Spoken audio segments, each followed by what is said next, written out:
na sifa zake zinywani mwangu.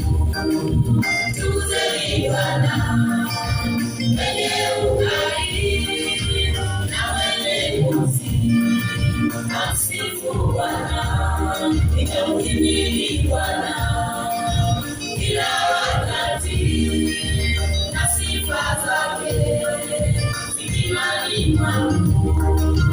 Tukuzeni Bwana wenye uhai na wenye pumzi, amsifu Bwana. Maana ukuu wa Bwana ni wa milele, maana fadhili za Bwana ni za milele, maana upendo wa Bwana ni wa milele, maana ukuu wa Bwana ni wa milele, maana fadhili za Bwana ni za milele, maana upendo wa Bwana ni wa milele.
Fadhili za Bwana ni za milele.